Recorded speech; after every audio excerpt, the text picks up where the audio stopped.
Hey everyone, welcome back to the channel. Venom: The Last Dance may have marked the end of Eddie Brock's journey with the symbiote, but Marvel has cleverly left multiple doors open for Venom's potential return to the big screen.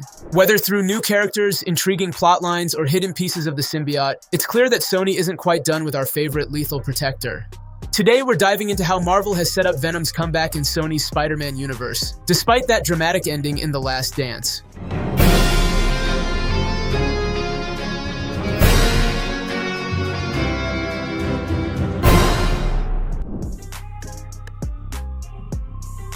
First off, Venom: The Last Dance cleverly reminds us that while Eddie may have sacrificed himself, not every piece of the symbiote was destroyed. Remember that tiny bit of Venom left behind in the MCU after Spider-Man: No Way Home? Well, it's still out there lurking in the Marvel multiverse on Earth 616, which means there's a real possibility of that fragment finding its way back to Eddie, or, in a twist, bonding with Tom Holland's Spider-Man. Then there's the post-credit scene in The Last Dance where a piece of Venom, collected by Rex Strickland and hidden in Area 55, appears to survive even after Venom's sacrifice. We catch a glimpse of a cockroach crawling in the rubble, hinting that this fragment might have a mind of its own. If Sony plays their cards right, either or both of these surviving fragments could reconstitute Venom, leading to a reunion with Eddie Brock or even an entirely new host. A major theme in The Last Dance is Eddie's potential as a father. We see him bonding with a young boy named Leaf, comforting him about his fears of aliens, and even getting a nod from Venom that he'd make a good dad. Comic fans know this is a big hint towards Dylan Brock, Eddie's son in the comics, who has strong symbiote-related powers and is deeply connected to Null, the god of the symbiotes. In Marvel Comics, Dylan's character adds a new dimension to the Venom story, with unique abilities that make him a significant player in the symbiote mythos. Sony could introduce Dylan in the live-action universe as a way to pass the symbiote mantle to the next generation. With Eddie gone, Dylan bonding with one of the remaining Venom pieces would be an incredible way to continue Venom's legacy and maintain that Brock family connection. Dylan's story could see him grappling with the legacy his father left behind and the darker path Venom has taken. If Marvel wants to honor Tom Hardy's decision to step back from the role of Eddie Brock, Dylan could easily be the new Venom host. In the comics, Dylan eventually bonds with Venom and becomes the new lethal protector after Eddie. His character is deeply tied to the King in Black storyline, where he's targeted by Null due to his rare powers over symbiotes. By bringing in Dylan, Sony could have a fresh take on Venom without undoing Eddie's sacrifice. This move could mark a passing of the torch, letting Sony expand Venom's legacy with a younger, edgier take on the symbiote anti-hero while maintaining the Brock family connection. It'd be an exciting evolution, setting up Dylan as the central figure in a potential showdown with Null, should the King in Black storyline make it to the screen.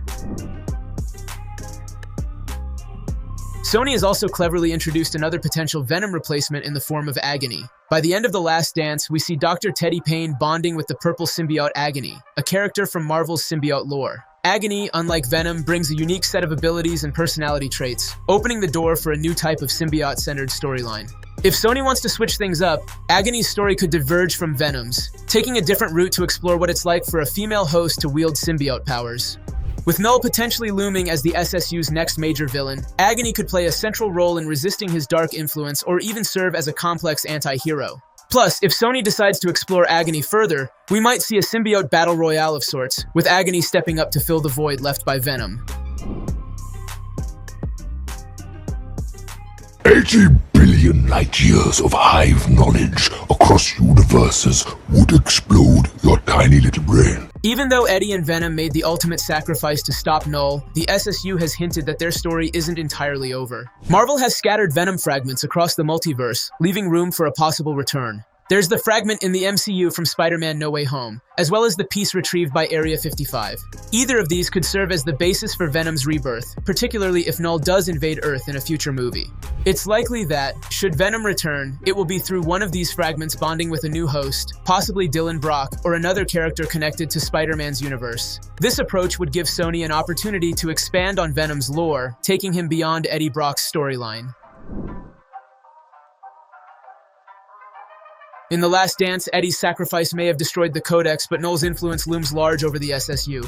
With Venom fragments across the multiverse and the possibility of Null breaking free from his prison, Sony could take a bold step into darker, cosmic storytelling.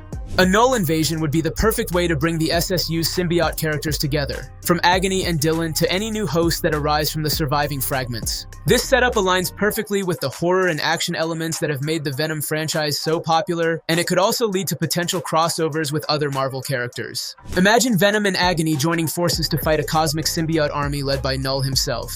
The possibilities are endless, and they set up a future that's both thrilling and unpredictable for the SSU. I think it's better we don't engage with them because, frankly, the multiverse is a concept about which we know frighteningly little. So, while Venom: The Last Dance may have ended Eddie's story, it certainly hasn't shut the door on Venom's future. With fragments of the symbiote lurking in the multiverse, Dylan Brock waiting in the wings, and Agony poised as a potential anti-hero, Marvel has set up multiple paths for Venom's epic return. If you're excited about what's next for Venom in Sony's Spider-Man universe, be sure to like, subscribe, and let us know in the comments how you'd like to see Venom make his comeback. Thanks for watching, and I'll see you in the next one. No. What the hell is that? Oh, that's just a towel.